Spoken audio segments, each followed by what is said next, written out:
Now, the Minister of Humanitarian and Poverty Alleviation was alleged to have moved some certain amount of money from the account that is meant for that ministry to a private account. We all know that she has been suspended as the Minister of Humanitarian and Poverty Alleviation. We should understand that the former Minister of Humanitarian and Poverty Alleviation was removed as the minister after there was an allegation, and they later found out that she stole some certain amount of money ranging up to 30 billion in naira, of which she was under investigation. But within a twinkle of an eye, just 3 months into office, Betty Edu, who happened to be one of the youngest ministers under Bola Ahmed Tinubu's administration, was accused of siphoning some certain amount of money, even indicting the Minister of Interior. Let me take you back in memory lane. In 2022, according to her, she said that her prayer was to be a minister of the Federal Republic of Nigeria when she ascended Shiloh. My name is Dr. Betta Edu, and I came to thank God. Last year at Shiloh 2022, I prayed and told God that by the next time I come for the next year's Shiloh, I want to be a minister of the Federal Republic of Nigeria. And I whispered to him, I said, Papa, I need you to pray for me. I have just one prayer request now. And he said, what is it?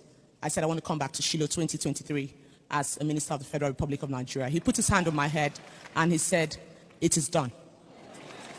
I stood up and I left. I came today to return all glory to God.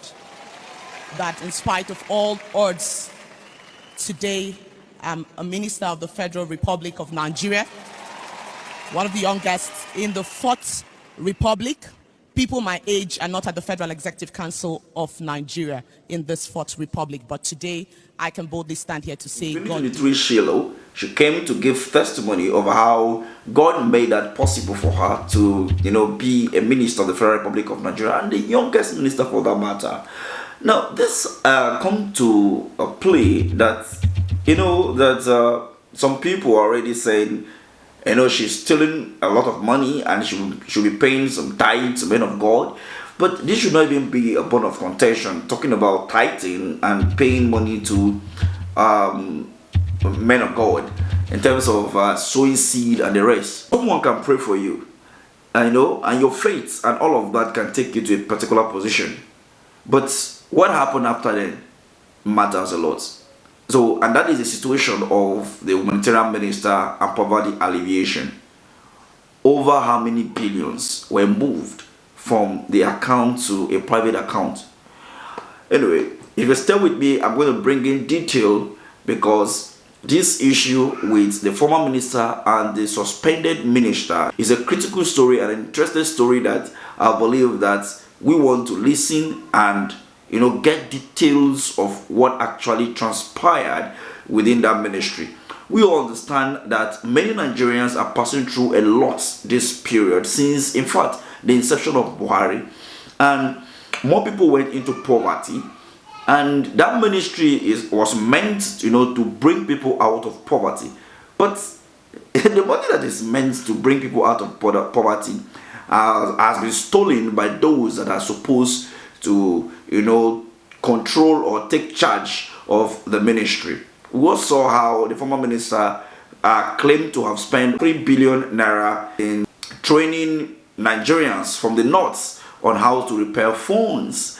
So I'll be bringing much more details and looking at the reactions of Nigeria from the streets. Well, in our episodes 2 on Street Talk, I will bring in details about these. So stay with me, but then let's head to the comment section to have this conversation. What do you think about the Minister of Humanitarian and Poverty Alleviation, first minister to be suspended under this administration, which is very bad and sending a wrong signal for youth to take over the helms of affair in Nigeria? Anyway, what do I know? I always believe that politicians always care about themselves. So what do you think? Let's talk about this at the comment section.